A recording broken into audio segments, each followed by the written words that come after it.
कि अमेरिका के जंग की तैयारी।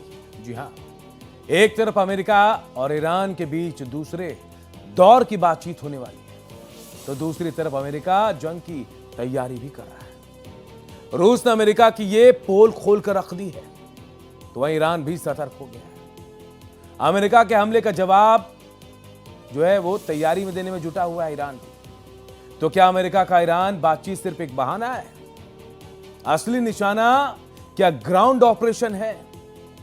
टॉप एंगल में डिटेल से आपको बताते हैं। अमेरिका ईरान के बीच चल रही दूसरे दौर की बातचीत की कोशिशों के बीच रूस ने एक बड़ा दावा कर दिया, और दावा यह कि अमेरिका और इजराइल ईरान में ग्राउंड ऑपरेशन की तैयारी कर रहे हैं। पश्चिम एशिया में अमेरिकी सेना का भारी जमावड़ा इस आशंका को और मजबूत कर रहा है। पश्चिम एशिया इस वक्त जो वहां हलचल हो रही है, वह सिर्फ डिप्लोमेसी नहीं बल्कि एक बड़े सैन्य खेल का हिस्सा भी हो सकता है।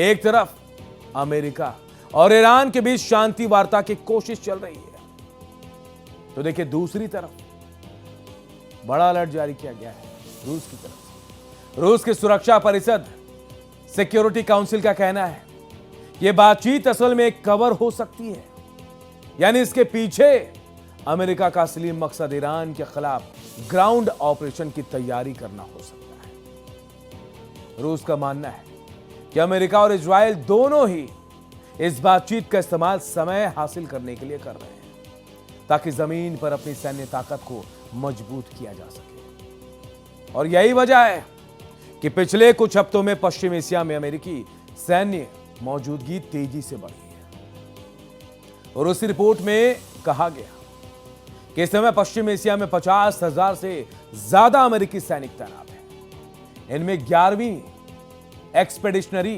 कॉर्प्स के करीब 2,500 मरीन, 82वीं एयरबोर्न डिवीजन के 1,200 से ज्यादा सैनिक, डेल्टा फोर्स और 75वीं रेजर रेजिमेंट जैसी एलीट यूनिट्स शामिल हैं।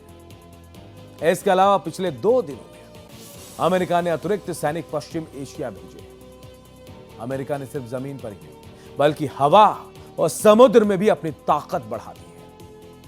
करीब 500 एयरक्राफ्ट, जिनमें 250 से ज्यादा टैक्टिकल फाइटर जेट्स हैं, पश्चिम एशिया के अलग अलग एयरबेस पर तैनात हैं। इसके अलावा देखिए 20 से ज्यादा अमेरिकी युद्धपोत भी इसी क्षेत्र में मौजूद हैं।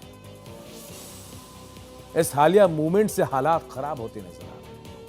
यूएसएस बॉक्सर की अगुवाई में एक 2500 मरीन जो हैं, एक साथ एम्बिवियस अटैक ग्रुप और USS George W Bush aircraft carrier strike group अरब सागर की तरफ बढ़ रहे हैं।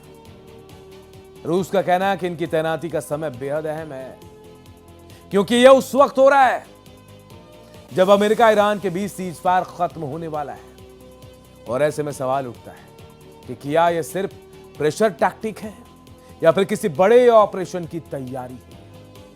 अगर अमेरिका सच में ईरान में ग्राउंड ऑपरेशन करता है, तो यह पारंपरिक जंग जैसा नहीं होगा।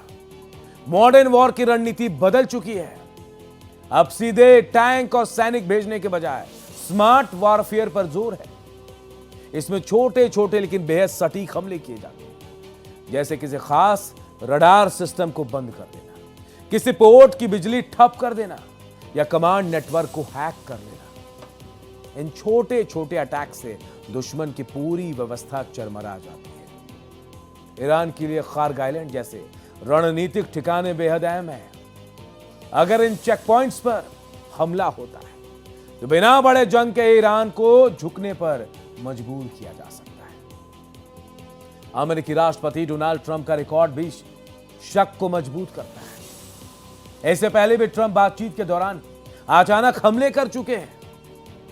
ऐसे में रूस का यह दावा पूरी तरह से खारिज भी नहीं किया जा सकता। ट्रंप ने खुद कहा है अमेरिकी सेना ईरान के पास तब तक तैनात रहेंगी जब तक तेहरान उनकी शर्तें नहीं मान लेता। इसका मतलब साफ है कि बातचीत के साथ साथ दबाव की रणनीति भी चल रही है। फिलहाल हालात बेहद नाजुक हैं। एक तरफ बातचीत जारी है, तो दूसरी तरफ हथियारों का जमावड़ा बढ़ रहा है। ऐसे में तय करना मुश्किल है कि अमेरिका सच में शांति चाहता है या फिर सिर्फ एक रणनीतिक चाल है, लेकिन इतना साफ है कि आने वाले कुछ दिन बेहद अहम होंगे।